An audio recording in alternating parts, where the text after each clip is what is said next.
Hello dear students, Kashi Hindi Sansthan में आज आप लोगों का परम स्वागत है। इधर कई दिनों के बाद मैं फिर आप लोगों के सम्मुख प्रस्तुत हुआ हूँ। सबसे बड़ी बात यह थी कि इधर कुछ कारणों से मैं व्यस्त था, जिसके कारण आप लोगों को इधर यूट्यूब में कुछ विशेष जो भेजना था मैं उसमें नहीं भेज पाया हूँ, लेकिन अब मैं भेजना फिर प्रारंभ कर रहा हूँ। ध्यान देने की बात है, आज मैं आषाढ़ का एक दिन में क्या इम्पोर्टेंट प्रश्न आ सकते हैं या किस प्रकार से पैटर्न होगा आषाढ़ के एक दिन पर, उसकी समीक्षा में प्रस्तुत कर रहा हूँ। ध्यान देने की बात है, इसमें कई प्रश्न आज मैं दिया हूँ आषाढ़ के एक दिन पर ही सभी आधारित हैं और सभी रूप से जो आपके सिलेबस के अनुसार जो 2 पार्ट और 3 यानी इस आषाढ़ के एक दिन नाटक का अंक नंबर 2 और अंक 3 इसी पर आधारित प्रश्न हैं। ध्यान से समझने, सुनने और पढ़ने की आवश्यकता है। निम्नलिखित गद्यांश को पढ़कर पूछे गए प्रश्नों के उत्तर दीजिए। ध्यान दें, इसमें जो कंट्रास्ट है, जो पंक्तियां हैं, उनके संबंध में कुछ मत कहो माँ, कुछ मत कहो सिसकने लगती है, अंबिका उसे सहारे से वहीं बिठा देती है। बहुत ही महत्वपूर्ण पंक्ति है। उक्त कथन का वक्ता कौन है? 1 नंबर प्रश्न। 2 नंबर में इन शब्दों का संदर्भ क्या है? 3 नंबर प्रश्न में श्रोता का चरित्र चित्रण कीजिए। ध्यान देने की बात है, प्रस्तुत कथन की वक्ता मल्लिका है। मल्लिका कालिदास की प्रेमिका है और इस नाटक की नायिका भी है। 2 नंबर में अब यहाँ पर प्रश्न था आप लोगों के समक्ष, इस पंक्ति का प्रसंग स्पष्ट कीजिए या संदर्भ स्पष्ट कीजिए।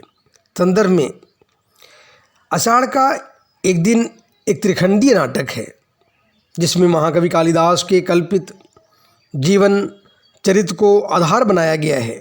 प्रस्तुत नाटक में एक युवक कालिदास हिमालय में स्थित अपने गांव में कला व साहित्य साधना में लगा हुआ है। गांव की ही एक लड़की मल्लिका से उसका प्रेम संबंध है। मल्लिका के घर की स्थिति अच्छी नहीं है, वह अति निर्धन है। कालिदास का जीवन भी अभावग्रस्त है। नाटक के द्वितीय अंक में कुछ वर्षों के बाद की घटना का वर्णन है।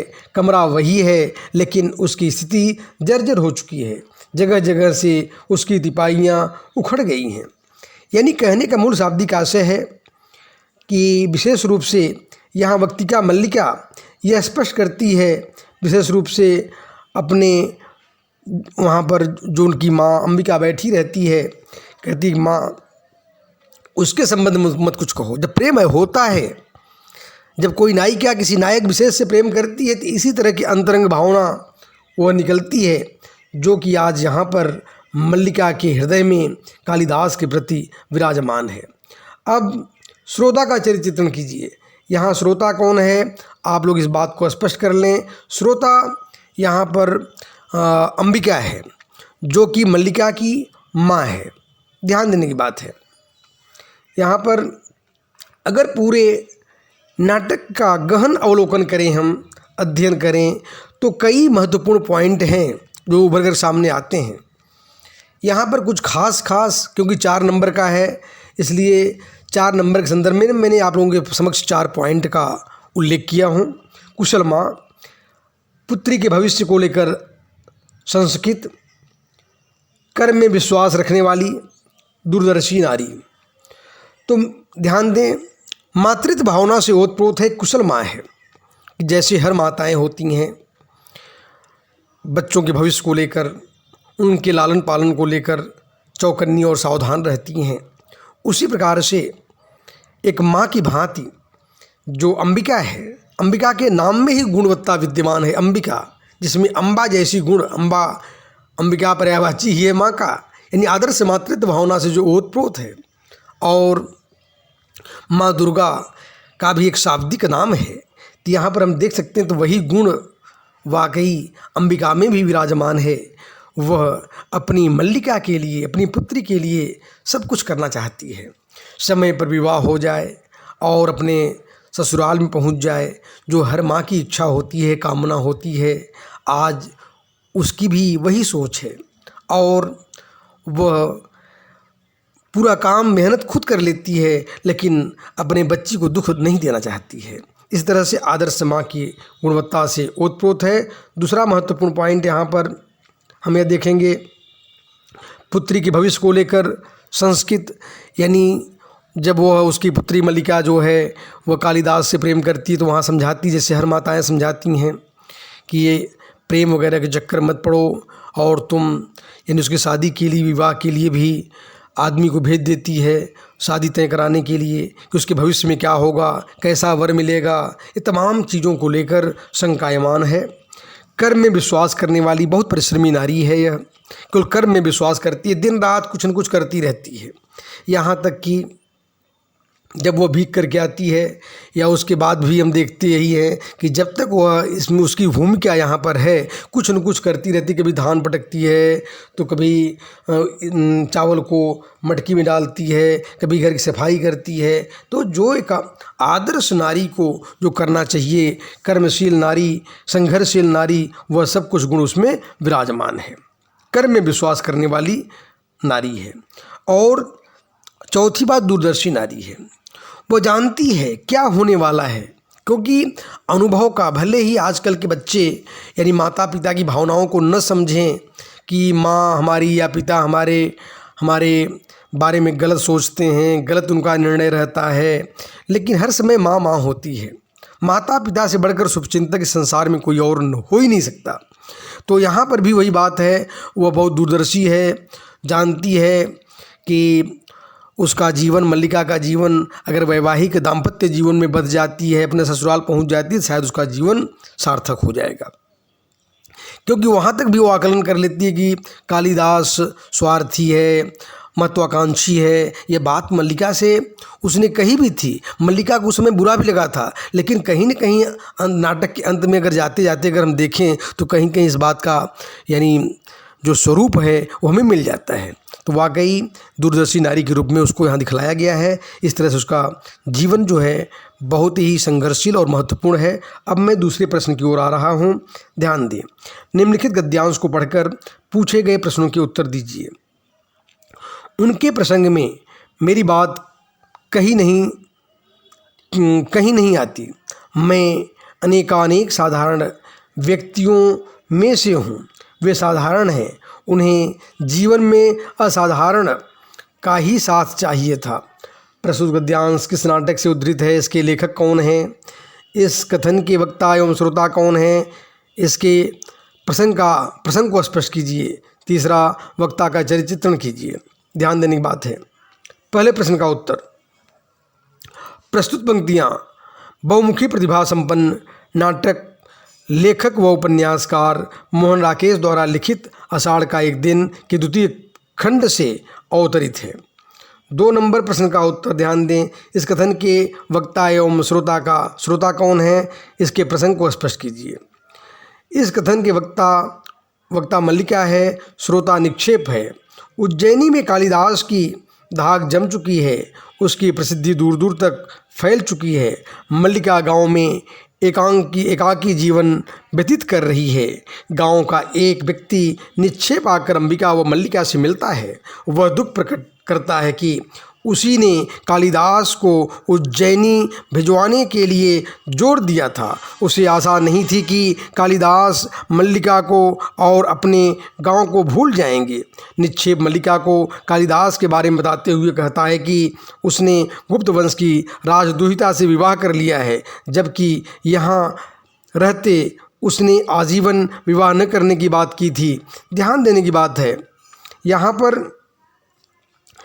पर जो वक्ता है यह स्पष्ट रूप से अपने विचारों को पेश करता है कि अपने विचारों को इस रूप में पेश करता है कि उनके ऊपर कम से कम शंका की दृष्टि से हम न देखें, और उनके वह एक बहुत असाधारण व्यक्ति थे, तो असाधारण व्यक्ति से उनका विवाह भी होना चाहिए, संबंध भी होना चाहिए। मैं तो साधारण नारी हूँ। इस तरह से महत्वपूर्ण प्रसंग स्पष्ट होता है।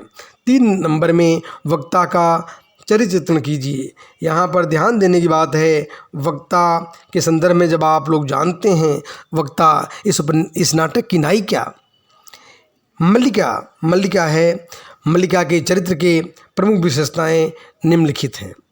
प्रकृति प्रेमी, भावुक, सच्ची प्रेमिका, संघर्षशील। अगर इस नाटक को गहरे स्तर पर हम विचार करें तो हम ये पाते हैं कि इस नाटक की नायिका मल्लिका जो है वह प्रकृति प्रेमी है, क्योंकि उसको पहाड़ी स्थान, गाँव की वह सुंदरता, वह वहाँ के जो वृक्ष हैं उनसे अपार प्रेम है, उसमें अगाध लगाव है। और यही कारण है कि मानव प्रकृति की हवाओं के बीच में खो जाना चाहती है और बरसात के उन बूंदों में, आषाढ़ के जब बारिश होती रहती है उसमें खो जाना चाहती है। इस तरह से यह स्पष्ट होता है कि वह प्रकृति प्रेमी है।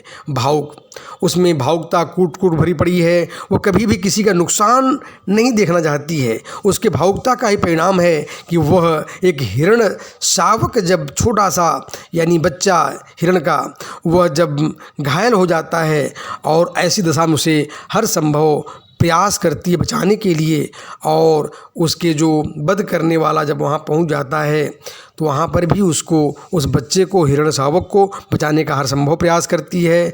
रूई से उसको दूध पिलाने का प्रयास करती है। ये सब उसकी भावुकता और उसके मानवीय गुणों को संबोधित करते हैं। सच्ची प्रेमिका, यहाँ पर वह इस नाटक में एक आदर्श प्रेमिका की भांति उसका जीवन उभर करके इस नाटक में सामने आया है। जैसे आदर्श प्रेमिका या आदर्श प्रेमी का गुण क्या होना चाहिए, कभी उसमें लोभ न हो, काम न हो, वासना न हो, वैसे ही प्रेम यहाँ पर मल्लिका में भी विराजमान है। कालिदास से प्रेम करती है, लेकिन उसके प्रेम में स्वार्थ की भावना नहीं है, लोभ की भावना नहीं है, काम की भावना नहीं है। यही आदर्श प्रेम उसके अंतर्गत बाकी प्रेमिकाओं से उसको अलग कर देती है। यह गुण उसमें विराजमान है। संघर्षशील, वो अपने जीवन में खुद संघर्ष से उठाने के लिए, हर प्रकार के दुख को, कष्ट को उठाने के लिए तैयार है, लेकिन कभी यह प्रस्ताव नहीं करती है कि कालिदास केवल उसके साथ ही रहें, कालिदास अपने लक्ष्य को न प्राप्त करें। कालिदास से वह प्रेम अवश्य करती है, लेकिन कालिदास के विकास में वह बाधक नहीं बनना चाहती है। यह उसके सबसे बड़े गुण को हम देखते हैं। खुद जीवन में संघर्ष करती है, कष्ट उठाती है, यहाँ तक कि पूरा जीवन ही उसका भी संघर्षमय है, कष्टमय है। इस प्रकार से इसका संक्षिप्त जीवन परिचय मैंने प्रस्तुत किया। अब नेक्स्ट तीसरे नंबर प्रश्न की ओर मैं आगे बढ़ रहा हूँ। निम्नलिखित गद्यांश को पढ़कर पूछे गए प्रश्नों के उत्तर दीजिए। मेरे भीगे होने की चिंता मत करो, जानती हो इस तरह भीगना भी जीवन की एक महत्वाकांक्षा हो सकती है। वर्षों के बाद भीगा हूँ, अभी सूखना नहीं चाहता। उक्त वाक्य किसने किससे कहा? इस कथन के संदर्भ को स्पष्ट कीजिए। क्या इसका कोई अंतर्निहित अर्थ भी हो सकता है? इसको स्पष्ट कीजिए। नेक्स्ट ध्यान दें, इस कथन का वक्ता, ध्यान दें, यह कथन मातुल द्वारा मल्लिका को कहा गया है। 2 नंबर में इस कथन का संदर्भ स्पष्ट कीजिए। इस कथन का संदर्भ उस समय का है जब आषाढ़ का एक दिन, नाटक में मेघ गरज रहे हैं। उस दिन का वातावरण भी ठीक उसी के दिन के वातावरण की तरह है जब कालिदास उज्जैनी गए थे। ऐसे समय में कालिदास छद विछद सा मल्लिका के प्रकोष्ठ में प्रवेश करता है। वे एक दूसरे को देखकर आश्चर्य में पड़ जाते हैं। मल्लिका जब यह कहती है कि तुम बहुत भीग गए हो, सूखे वस्त्र भी मेरे पास नहीं हैं, तब यह सुनने के बाद कालिदास उक्त कथन कहते हैं कि मुझे भीगे रहने में ही सुख है, क्योंकि इसमें पुराने दिनों की स्मृतियां कहीं न कहीं केंद्रित हैं। ध्यान दें। नेक्स्ट, अब मैं तीसरे नंबर प्रश्न के उत्तर की समीक्षा कर रहा हूँ। इस कथन में अंतर्निहित अर्थ यह स्पष्ट है कि कालिदास राजनीतिक जीवन में प्रवेश करने के बाद जब मातृगुप्त का कलेवर धारण करता है तब वह महत्वाकांक्षी हो जाता है।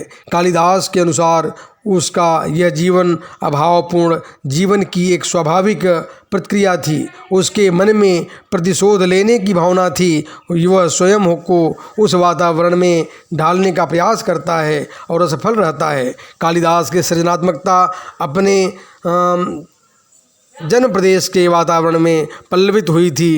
कालिदास आज इसलिए सूखना नहीं चाहता क्योंकि वह इनसे वर्षों तक दूर रहा। आज इस वातावरण में भीगे वस्त्रों ने उसके कवि रूप को पुनः जीवित कर दिया है। मातृगुप्त के कलेवर में उससे प्रतिशोध लेने की महत्वाकांक्षा थी।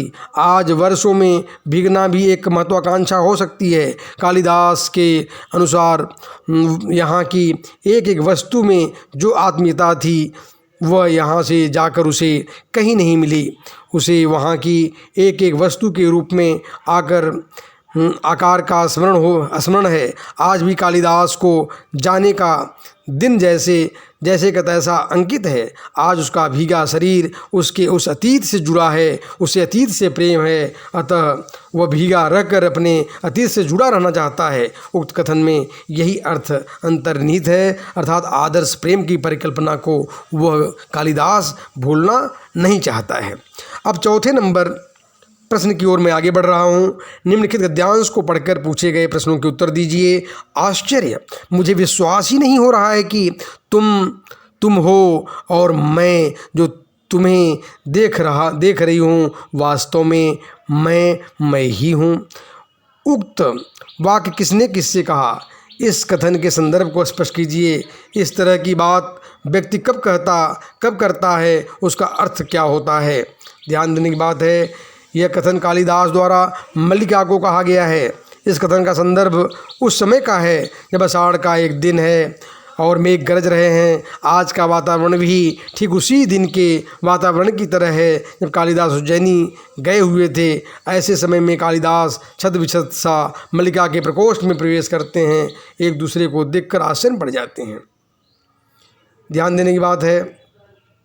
2 नंबर में यहाँ पर अब तीसरे नंबर के उत्तर की ओर मैं प्रवेश कर रहा हूँ। तीसरे नंबर में यहाँ पर यह स्पष्ट रूप से बताया गया है प्रश्न के उत्तर में। इस पंक्ति यानी इस तरह की बात व्यक्ति कब करता है, उसका अर्थ स्पष्ट कीजिए। इस तरह की बातें व्यक्ति तब करता है जब उसके साथ कुछ अप्रत्याशित होता है, कुछ इस प्रकार की घटना होती है जिसकी उसे आशा तक नहीं होती है। ऐसे समय जब वह अप्रत्याशित घटना को देखता है तो यह नहीं तय कर पाता है कि यथार्थ है अथवा स्वप्न। ये विचार सोचकर व्यक्ति इस प्रकार की बातें करता है। उसके आंतरिक यथार्थ और वाह्य यथार्थ के बीच में द्वंद्व की स्थिति है। व्यक्ति का अंतर्मन उसके वाह्य यथार्थ को स्वीकार करने में असमर्थ है। जब व्यक्ति इस तरह की बातें करता है तब उसका यह अर्थ होता है कि घटना का असर इतना प्रभावी है जिसने व्यक्ति के मन स्थिति को पूरी तरह से झकझोर कर रख दिया हो। ध्यान देने की बात है। इस तरह से मैं आप लोगों के समक्ष आषाढ़ का एक दिन यानी इस पर क्या महत्वपूर्ण प्रश्न हो सकते हैं, किस प्रकार से आषाढ़ के एक दिन पर पैटर्न पूछे जा सकते हैं, इसकी समीक्षा मैं आप लोगों के समक्ष प्रस्तुत किया हूँ। जितने भी प्रश्नों के उत्तर हैं, all the answers are available in the Telegram group. आप टेलीग्राम ग्रुप पर जाकर के वहाँ पर सारे आंसर आपको मिल जाएंगे। इस तरह से आप ध्यान दें कि इनको पढ़ कर के आप लोग खुद इसका आनंद उठाएं और अच्छे मार्क्स की परिकल्पना करें। मेरी शुभकामनाएं आप लोगों के साथ सदैव बनी रहेंगी और लोगों तक भी यह जो साहित्य का रसास्वादन है, महत्वपूर्ण प्रश्न है, इसका उत्तर का समाधान मैं जो पेश किया हूँ इसको औरों तक भी पहुँचाएँ। आप लोग शेयर, लाइक, सब्सक्राइब अवश्य करें। Thank you.